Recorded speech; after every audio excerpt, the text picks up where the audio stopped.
Hello दोस्तों, कैसे हैं सभी लोग। उम्मीद है कि सभी लोग अच्छे होंगे। जैसा कि आप जानते हैं कि हमारा पिछले वीडियो में हम लोगों ने कूलाम का नियम पढ़ा था और इस वीडियो में हम क्या जानेंगे, विद्युत द्विध्रुव तथा द्विध्रुव आघूर्ण। जैसे पिछले वीडियो में जैसे हमने कूलाम का नियम पढ़ा, पहले इसकी थ्योरी पढ़ी थी और बहुत ही आसान लैंग्वेज में पढ़ी थी। उसके बाद इसका फार्मूला मैंने ड्राइव किया था। ऐसे ही यहाँ पर हम आज क्या पढ़ेंगे कि विद्युत द्विध्रुव तथा द्विध्रुव आघूर्ण। सबसे पहले इसकी छोटी छोटी सी डिफिनीशनें हैं, पहले उनको पढ़ेंगे, जानेंगे कि विद्युत द्विध्रुव क्या होता है और विद्युत द्विध्रुव आघूर्ण क्या होता है।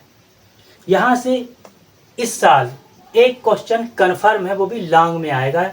इसको बोलते हैं तीन नंबर का या 4 नंबर का लॉन्ग क्वेश्चन आता है, हर साल आता है।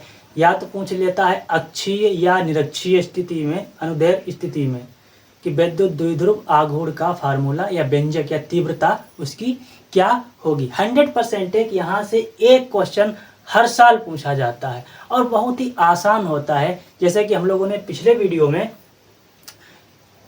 कैसे उसको मैंने ड्राइव किया था और इतनी बड़ी लैंग्वेज थी, उसको मैंने याद नहीं किया।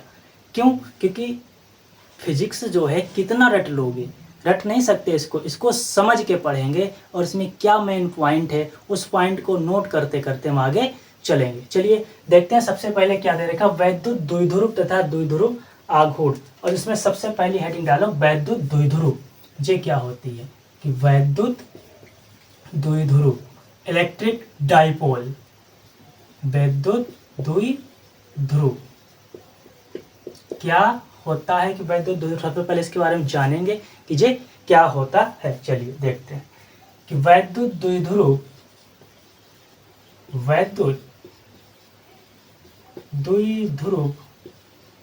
वह निकाय है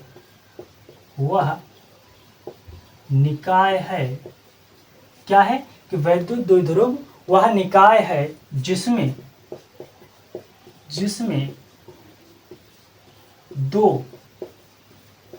दो बराबर तथा विपरीत प्रकृति के कैसे होंगे कि दो बराबर भी होंगे और अपोजिट भी होंगे, मतलब विपरीत प्रकृति के बिंदु आवेश। क्या होंगे? बिंदु आवेश। बराबर तथा विपरीत प्रकृति के बिंदु आवेश से बहुत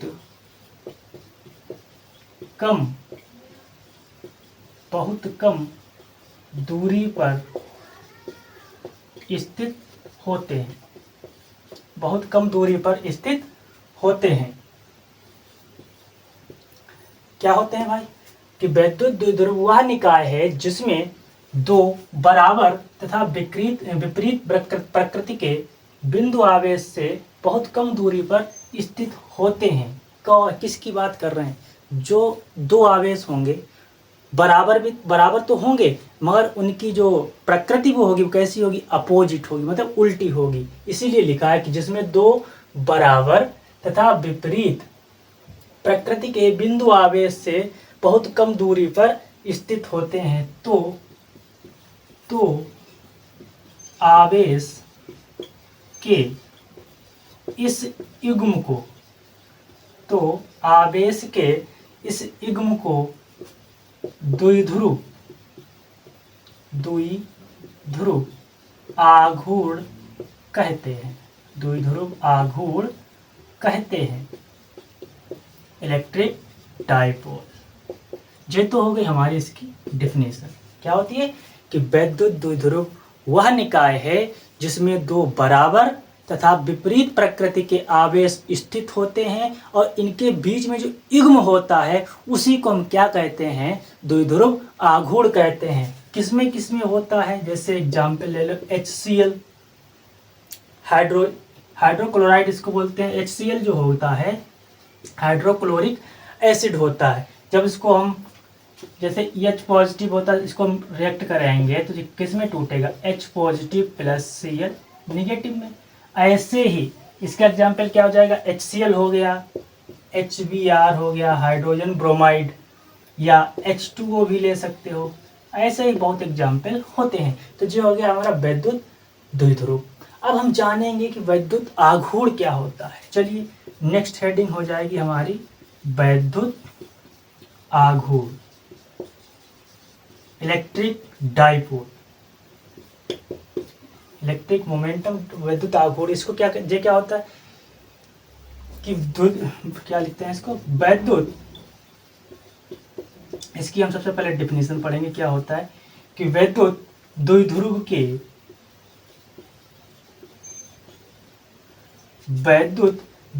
के आवेश Q, आवेश कोई भी हो, आवेश को हम हमेशा Q से रिप्रेजेंट करते हैं कि विद्युत द्विध्रुव के आवेश Q तथा उनके बीच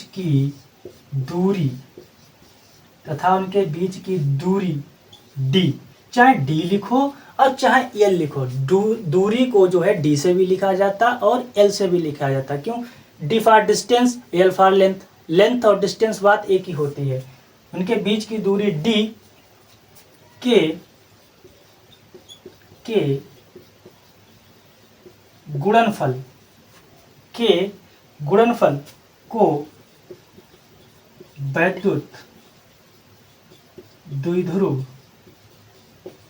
द्विध्रुव आघूर्ण कहते हैं। वैद्युत द्विध्रुव आघूर्ण कहते हैं।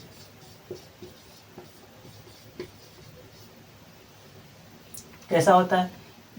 इसे लिख दो आगे। इसे P से प्रदर्शित करते हैं। इसे P से प्रदर्शित करते हैं। क्या फार्मूला होगा? P बराबर 2 गुणे नहीं, आवेश है ना तो आवेश लिख दो, Q गुणे D। कुछ किताबों में इसको ऐसे भी लिखा गया है कि P बराबर Q गुणे L। तो इन अगर दोनों हैं, इन दोनों में से कोई सा भी एक लिख दो, दोनों के दोनों कैसे हैं? सही है। तो यह हो जाएगी यह एक सदिश राशि है। यह एक सदिश राशि है। इसका मात्रक क्या होता है? इसका मात्रक कूलाम मीटर होता है। इसका मात्रक कूलाम मीटर होता है। ठीक, ये तो हमारी हो गई डिफिनेशन। इसको एक बार और पढ़ते हैं, उसके बाद हम इसका डेरिवेशन करते हैं। पूरे को पढ़ते हैं। सबसे पहले वैद्युत द्विध्रुव क्या होता है? वैद्युत द्विध्रुव कि वैद्युत द्विध्रुव वह निकाय है कि जिसमें दो बराबर तथा विपरीत प्रकृति के बिंदु आवेश से बहुत कम दूरी पर स्थित होते हैं, वैद्युत द्विध्रुव कहलाता है। ठीक, वैद्युत द्विध्रुव, यहाँ पे डेफिनेशन थोड़ी गलत होगी। यहाँ पे वैद्युत द्विध्रुव हम लोग पढ़ रहे थे ना, तो ये आघूर्ण नहीं हो जाएगा। वैद्युत द्विध्रुव कहते हैं, इसीलिए कहते हैं, थोड़ा ध्यान से। बहुत कम दूरी पर स्थित हों तो आवेश के इस युग्म को द्विध्रुव कहते हैं। किसी के युग्म को? HCl और HBr में जब हम इलेक्ट्रिक पास कराते हैं, मतलब विद्युत धारा प्रवाहित करते हैं, तो इसमें एक युग्म बनता है, जोड़ा बनता है। जैसे ही HCl में हम इलेक्ट्रिक करंट पास कराएंगे तो ये किसमें टूटेगा? H positive plus Cl negative, जो इसका बॉन्ड होता है, इसी को कहते हैं द्विध्रुव। जो युग्म बन रहा है द्विध्रुव। ऐसे ही HBr, हाइड्रोजन ब्रोमाइड, हाइड्रोजन अलग हो जाएगा, ब्रोमाइड अलग हो जाएगा। ऐसे यहाँ पे H2O मतलब जल जो है, इसमें हाइड्रोजन अलग हो जाएगा और ऑक्सीजन भी अलग हो जाएगा। वैद्युत आघूर्ण क्या होता है कि वैद्युत द्विध्रुव के आवेश Q तथा उनके बीच की दूरी D, चाहे दूरी D लिखो और चाहे लिखो L, बात एक ही होती है। दूरी D के गुणनफल को वैद्युत द्विध्रुव आघूर्ण कहते हैं। इसे P से प्रदर्शित करते हैं। या एक सदिश राशि है और इसका मात्रक क्या होता है? कूलाम मीटर होता है। फार्मूला क्या हो जाएगा इसका? P बराबर Q गुणे D या P बराबर Q गुणे L। राइट, ये तो होगा इसकी डिफिनेशन। अब इन्हीं को दोनों को मिला के एक डेरिवेशन पूछा जाता है, जो मोस्ट इम्पॉर्टेंट है। पिछली बार भी पूछा गया था, लगभग हर साल पूछा जाता है। तो इसके बाद हम उसको ड्राइव करेंगे। कैसे ड्राइव करते हैं, थोड़ी सी डिफिनीशन होती है, उसके बाद इसको ड्राइव करते हैं। ज़रा देखिए, बहुत ही आसान भाषा में इसको करेंगे। देखो सबसे पहले इसको नोट कर लीजिए, फिर इसको हम मिटाते हैं। ठीक, चल देखो,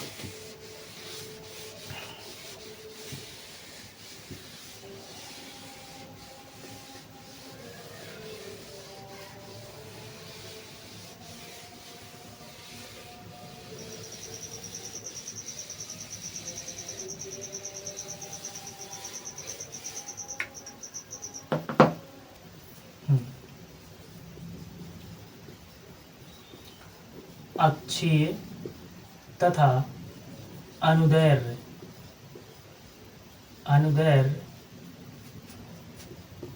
स्थिति में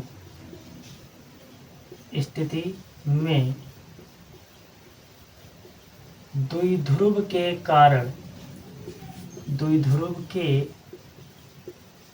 कारण वैद्युत क्षेत्र की तीव्रता, जे इसकी हेडिंग हो जाएगी। ठीक, और जो मोस्ट इम्पॉर्टेंट है, क्या है कि अक्षीय तथा अनुदैर्घ्य स्थिति में द्विध्रुव के कारण वैद्युत क्षेत्र की तीव्रता। सबसे पहले कोई भी डेरिवेशन हो, उसकी थोड़ी सी लैंग्वेज जरूर लिखी जाती है। लैंग्वेज लिखी कहाँ से जाती है, उसी में से एक चित्र बना के थ्योरी देख देख के लिखी जाती, ना कि उसको याद किया जाता। कहाँ तक याद कर लोगे, जहाँ याद करते करते करते करते 1 हो 2 हो 3 हो तो याद कर लोगे। बहुत सारे डेरिवेशन हैं, कहाँ तक याद करोगे। इसीलिए कोई चीज़ याद नहीं की जाती, उसको बस ध्यान में रखते हैं और समझ के पढ़ते हैं कि इसमें क्या है क्या नहीं है। जरा देखो इसमें कितनी आसान भाषा में आपको समझाता हूँ मैं। जैसे मान लो कि जे कोई 2 आवेश हैं, ठीक, कोई बिंदु आवेश हमारे दे रखे हैं, क्या दे रखे, इनका कोई नाम रख दो, बड़े बड़े बना दो थोड़े। जे कोई बिंदु आवेश है, इसका नाम रख लो, मान लिया ए हो गया और जे हो गया बी, या ए बी नीचे लिखो, ऊपर आवेश लिख देंगे। ठीक, जे हो गया हमारा कोई बिंदु ए, जे हो गया हमारा कोई बिंदु बी। ठीक, इतनी बात क्लियर। ठीक है, इस पर माइनस क्यू आवेश रख दो, माइनस क्यू, और इस पर प्लस क्यू। जो कोई 2 आवेश हैं जिस पर माइनस क्यू और प्लस क्यू आवेश दे रखा, इनका नाम है ए और बी। इसका मध्य बिंदु जो दे रखा वो ओ दे रखा, इसके बीच की जो दूरी दे रखी है ए और बी के, तो कितनी है 2l। 2l जो है इनके बीच की दूरी दे रखी है, राइट। और आगे आओ, एक बिंदु यहाँ पे क्यों आगे है, क्योंकि हम लोग कहाँ जा रहे हैं, अक्षीय स्थिति में जा रहे हैं, अक्षीय स्थिति में जा रहे हैं। और जरा देखो इसमें क्या हो जाएगा, इसका जे बिंदु हमारा अक्षीय स्थिति में कोई बिंदु दे रखा है P, राइट, और इसके बाद जे यहाँ तक बिंदु हमारा आएगा, इसका नाम दे रखा है E और सफिक्स में B, EB। विद्युत क्षेत्र की जो तीव्रता है, राइट, विद्युत क्षेत्र की जो तीव्रता दे रखी है, और जे बिंदु दे रखा है E और सफिक्स में ए, ई ए जो है इसके नीचे दे रखा है, ई ए सफिक्स में दे रखा है, और इसके बीच की जो दूरी दे रखी है बिंदु ओ से लेकर बिंदु पी तक की आर, कितनी दे रखी है, आर। ठीक है, इतना चित्र समझ में आ गया। अगर आपका चित्र बन गया तो समझिए थ्योरी इसकी अपने आप लिख जाएगी। कैसे लिखते हैं जरा देखो, बहुत ध्यान से इसी में से देख के लिखेंगे कि माना ए और बी, यहां से क्या लिखोगे कि माना ए और बी क्या है, माना ए और बी द्विध्रुव या वैद्युत द्विध्रुव है, ऐसे लिखो, वैद्युत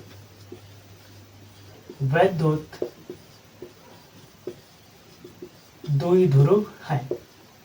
चित्र चाहे राइट में बनाओ, चाहे ऊपर बनाओ, चाहे नीचे बनाओ, कहीं भी बनाओ, बस चित्र बना होना चाहिए और उसी से, उस चित्र से देख के डिफिनीशन लिखी जाती, ना कि इसको याद किया जाता। नहीं याद कर सकते आप, भूल जाओगे तो क्या लिखोगे कि माना AB जो है एक विद्युत द्विध्रुव है, ठीक है, जिसकी लंबाई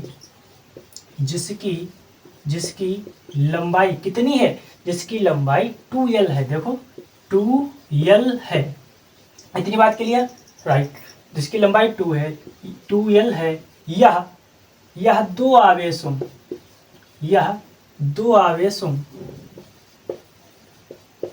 कौन कौन से आवेशों, -Q तथा +Q से मिलकर बना है। कि यह दो आवेशों -Q और +Q से मिलकर बना है, राइट। इसके आगे लिखेंगे कि इसके मध्य बिंदु कहाँ है इसका, AB का, जे रहा O। इसके मध्य बिंदु O से स्मॉल r दूरी पर अक्षीय स्थिति में एक बिंदु P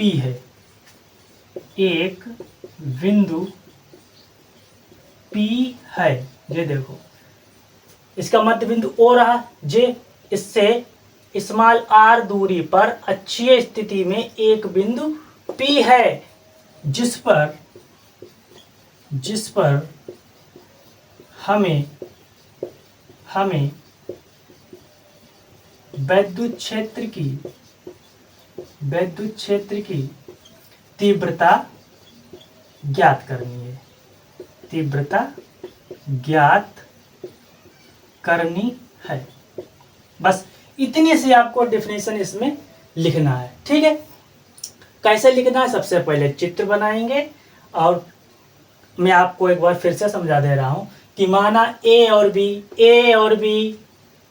विद्युत द्विध्रुव हैं, ठीक है, जिसकी लंबाई 2L है, या दो आवेशों से मिलकर बना है। कौन कौन से, -Q और +Q आवेशों से मिलकर बना हुआ है। इसके मध्य बिंदु O से अक्षीय स्थिति में स्मॉल r दूरी पर एक बिंदु P स्थित है, जिस पर हमें क्या करना है, विद्युत क्षेत्र की तीव्रता ज्ञात करनी है। ओके, चलिए अब इसका हम डेरिवेशन करते हैं। कैसे, जरा देखो। +Q आवेश के कारण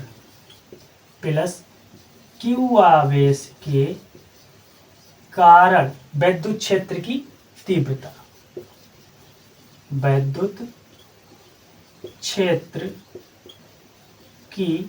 तीव्रता, किस आवेश के कारण, इस +Q आवेश के कारण विद्युत क्षेत्र की तीव्रता निकालेंगे। जरा देखो +Q आवेश है, उधर की ओर बढ़ रहा है, तो यहाँ कहाँ तक आएगा, EB तक। तो यहाँ पे क्या लिखेंगे, E सफिक्स में B बराबर 1/4πε0 Q/, किधर गए हम, +Q आवेश की तरफ निकाल रहे हैं, किस बिंदु पे निकाल रहे हैं, P पे निकाल रहे हैं। तो AP कहाँ से जाएगा, AP, तो Q/AP का स्क्वायर हो जाएगा। क्या हो जाएगा, AP का स्क्वायर। तो AV बराबर 1/4πε0 Q/, जरा देखो यहाँ पर मैं AP स्क्वायर क्यों लिखा, क्योंकि हम जानते हैं कि जो कूलाम का नियम होता है, क्या होता है, E बराबर 1/4πε0 Q/r², जो किसी एक बिंदु के कारण हमने पिछले वीडियो में निकाली थी। क्या निकाली थी, विद्युत क्षेत्र की तीव्रता, किसी एक बिंदु के कारण विद्युत क्षेत्र की तीव्रता E बराबर 1/4πε0 Q/r², यही तो निकाली थी। तो r², ये रहा r², इसकी यहाँ से यहाँ तक कितनी डिस्टेंस दे रखी है, तो AP² हो जाएगी। तो AP², जरा देखो यहाँ से यहाँ तक की ले रखी है हमने। अब जरा यहाँ से निकाल लें। देखो इस AB की पूरी की लंबाई कितनी है, 2L। बात समझिए जरा कि इस AB की जो डिस्टेंस दे रखी वो कितनी दे रखी, 2L दे रखी। हमको कहाँ से चाहिए है, A से P तक की चाहिए है। तो यहाँ देखो इस मध्य बिंदु ओ से पी तक की बिंदु कितनी देर की आर, और यहाँ से जब इसकी निकाल, जब यहाँ से यहाँ तक की 2 है तो इसकी आधी कितनी हो जाएगी, 2l की आधी मतलब l, तो यहाँ पे क्या हो जाएगी r माइनस यल का होल स्क्वायर। फिर से समझिए कि यहाँ से AB की लंबाई कितनी 2l दे रखी है, हमको इसकी आधी चाहिए, तो 2l की आधी कितनी हो जाएगी l, और r, इस r में से इस वाली l को घटा देंगे तो r माइनस यल का होल स्क्वायर हो जाएगा। ठीक, जी आपने नोट कर लिया। चलो इसको आगे हम मिटाते हैं, इसको आगे मिटाते फिर करते हैं इसको आगे। जरा देखो जिसको नोट हो गया ना आपका, ठीक, देखो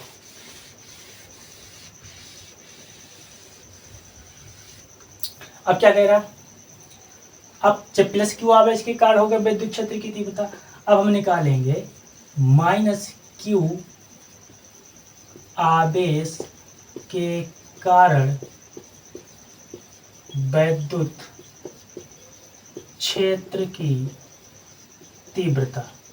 ठीक है, जरा देखो माइनस क्यू आवेश के कारण, माइनस क्यू आवेश कारण का यहाँ है और कहाँ तक जाएगा, इस बिंदु अक्षीय स्थिति में बिंदु ई ए तक जाएगा, तो ई ए बराबर 1/4πε0 Q/r² होता है, मगर r नहीं, हमको यहाँ से कहाँ गया AP निकाला था कि AP, अब कितना आ जाएगा BP, कितना हो जाएगा BP, क्यों, क्योंकि किसके कारण निकाल रहे हैं, पहले प्लस आवेश के कारण निकाले, अब किसके निकाल रहे हैं, माइनस क्यू आवेश के कारण निकाल रहे हैं, और जो माइनस क्यू आवेश के कारण के निकालेंगे, AP नहीं, सॉरी यहाँ पे गलती हो गई थोड़ी सी, जरा देखो EB निकाल रहे हैं तो यहाँ पे हो जाएगा BP, क्योंकि इसके यहाँ से निकाल रहे हैं ना, तो जो हो जाएगा यहाँ पे BP, तो यहाँ पे क्या आ जाएगा AP², तो E ऑफ A बराबर 1/4πε0 Q/, जरा देखो AP है मतलब इधर को बढ़े हुए हैं, तो AP कितना हो जाए, A से P तक की दूरी, मतलब से सारी की सारी जुड़ जाएगी, R इसकी यहाँ से यहाँ तक की R डिस्टेंस, और AB इस पूरे की 2l है, तो इसकी जब आधी करेंगे तो l हो जाएगी, तो यहाँ पे कितना हो जाएगी R प्लस l का होल स्क्वायर। राइट, अब हम निकालेंगे परिणामी तीव्रता, परिणामी तीव्रता, परिणामी तीव्रता कैसे निकाली जाती है, कैपिटल E बराबर EB माइनस का EA, इस EB में से हम EA घटा देंगे तो हमारी परिणामी तीव्रता आ जाएगी। जरा देखिए इसको कैसे निकालते, E बराबर, तो EB का मान कितना आया था 1/4πε0 Q/r प्लस l का होल स्क्वायर, माइनस EA का मान कितना दे रखा, J दे रखा, 1/4πε0 Q/, यहाँ पे माइनस होगा, R प्लस l का होल स्क्वायर। ठीक, अब जरा देखो यहाँ पर भी 1/4πε0 दे रखा है, यहाँ पर भी 1/4πε0, यहाँ पर भी Q है और यहाँ पर भी Q है, तो ऊपर से मिल जाएगा Q कॉमन, नीचे क्या मिलेगा 1/, हो जाएगा 4πε0। ठीक, यहाँ क्या बचेगा, ऊपर जो कॉमन ही ले लिया तो यहाँ पे बचेगा 1 R माइनस l का होल स्क्वायर, और माइनस यहाँ पर भी 1/4πε0 कॉमन निकाल दिया तो क्या बचेगा 1/r प्लस l का होल स्क्वायर। ठीक, चलो देखो, तो कैपिटल E बराबर यहाँ पे हम लिख देंगे 1/4πε0 और Q अलग कर देंगे। यहाँ पे जरा देखो बहुत बढ़िया कॉन्सेप्ट है, जरा देखो इस R प्लस, क्या यहाँ पे हर बराबर है, नहीं बराबर है, तो क्या करेंगे क्रॉस मल्टीप्लाई कराएंगे, तो R प्लस l की होल स्क्वायर इस वन में कराओगे तो आएगा R प्लस l का होल स्क्वायर, माइनस और इसकी इससे कराओगे तो ये आ जाएगा R माइनस l का होल स्क्वायर, और उसके बाद इस R माइनस l का होल स्क्वायर की गुणा किससे कराएंगे, R प्लस l का होल स्क्वायर, तो ये कितना हो जाएगा जरा बताओ कैलकुलेट करके, देखो तो ये कितना हो जाएगा, आर स्क्वायर माइनस एल का होल स्क्वायर बराबर इसका भी whole square. R minus L और R plus L whole square की जब गुणा करोगे तो कितना आएगा, R square minus L square का भी होल स्क्वायर। ठीक, हम जरा ऊपर से इसको मिटा रहे, इसका देखो आगे क्या होगा नेक्स्ट स्टेप। ठीक, इतना यहाँ से नोट हो गया। चल आगे देखते हैं। अब क्या करोगे जरा देखो, ई बराबर 1/4πε0 क्यू। आप जानते हो यहाँ पे क्या लिखा हुआ, आर प्लस एल का होल स्क्वायर मतलब ए प्लस बी का होल स्क्वायर क्या होता है, A square plus B square plus का 2ab। और यहाँ पे क्या लिखा, आर माइनस एल का होल स्क्वायर मतलब ए माइनस बी का होल स्क्वायर। तो ये हो जाएगा A square plus B square minus का 2ab। इन्हीं फार्मूलों को यहाँ पे खोलना है। तो जी आर जो है जो हमारा हो जाएगा ए, और एल जो हो जाएगा वो हमारी हो जाएगी वी। जरा खोली, तो आर प्लस एल का होल स्क्वायर क्या होगा, ए स्क्वायर मतलब R square plus B square मतलब एल स्क्वायर प्लस का 2ab है, तो यहाँ पे हो जाएगा 2RL, राइट। उसके बाद माइनस का निशान और इसको ब्रैकेट में रखेंगे, क्यों, क्योंकि ये आर माइनस एल माइनस का है। तो क्या होता है, A square plus B square minus का 2ab। तो ए हमारा कितना हो जाए, आर स्क्वायर प्लस का बी स्क्वायर माइनस 2RL। ठीक, इतना। और इसका जब करोगे इसका क्या हो जाएगा, तो R square minus L square का होल स्क्वायर का ऐसे ही चलने दो। अब देखो कैपिटल ई बराबर 1/4πε0 क्यू। इस माइनस की इस पूरे ब्रैकेट में गुणा करा देंगे, इस माइनस की यहाँ गुणा कराएंगे तो प्लस माइनस प्लस माइनस, और इसकी यहाँ पे कराएंगे तो जो हो जाएगा माइनस माइनस प्लस। तो क्या आ जाएगा, R square plus L square plus 2RL। ठीक, माइनस इसमें कराओगे तो आर स्क्वायर, फिर माइनस प्लस की कराओगे तो माइनस का L square minus minus plus, तो जो हो जाएगा 2RL। अब इस चित्र को मिटा दे, इसका कोई काम नहीं। जरा देखो उसके बटे में क्या आ जाएगा, R square minus L square का होल स्क्वायर। ओके, अब इसको भी मिटा देते हैं नीचे से। इतना क्लियर है। चलो आगे बढ़ते हैं। कैपिटल ई बराबर 1/4πε0 क्यू। अब जरा देखो आर स्क्वायर प्लस का आर स्क्वायर माइनस का, एल स्क्वायर प्लस का एल स्क्वायर माइनस कैंसिल, तो यहाँ पे क्या बचा 2RL और 2IR। 2RL क्या हो जाएगा 4RL बटे, अब इसका भी होल स्क्वायर खोल दो, तो यहाँ पे हो जाएगा R की 4 माइनस एल की 4, या ब्रैकेट हटा ही दो यहाँ से, तो कितना आ जाएगा 4RL बटे R की 4 माइनस एल की 4। ठीक, और हम जानते हैं कि P बराबर क्या होता है, बताओ, अभी थोड़ी देर पहले पढ़ा द्विध्रुव आघूर्ण। P बराबर Q गुणे D, मगर यहाँ पे D नहीं है, यहाँ पे L आया है, L लंबाई हमारी दे रखी, तो क्या हो जाएगा P बराबर Q गुणे 2L। तो Q गुणे 2L की जगह पे P लिखेंगे, कैसे, जरा इसको देखते हैं। 1/4πε0 Q गुणे 2RL है मतलब 4RL, 4 R हैं 4 L हैं, तो क्या लिख देंगे 2L गुणे 2R। कोई दिक्कत नहीं होनी चाहिए क्योंकि 4RL है, 4 ही R है 4 ही L, तो 2L 2R मतलब 4 हो गया बटे R की पावर 4 माइनस L की पावर 4। जरा और देखो इसके नीचे क्या जाएगा। अब जरा ध्यान से कि Q गुणे 2L बराबर क्या होता है P, तो Q गुणे 2L इसकी जगह पे हम क्या लिख देंगे P लिख देंगे, तो E बराबर हो जाएगा 1/4πε0, इसकी जगह पे क्या लिख देंगे हम P, क्योंकि ये द्विध्रुव आघूर्ण होता है, P गुणे 2R बटे R की पावर 4 माइनस L की पावर 4। इतनी बात क्लियर। चलिए आगे बढ़ते हैं। फिर क्या होता है कि जब R जो है हमारा, L जो है हमारा बहुत छोटा हो, L जो है अगर बहुत छोटा है तो हम L को छोड़ ही देंगे। तो क्या लिख देंगे यहाँ पे कि यदि R is very very greater than to L, मतलब L से R जो है बहुत बड़ा है हो, तो L को छोड़ने पर,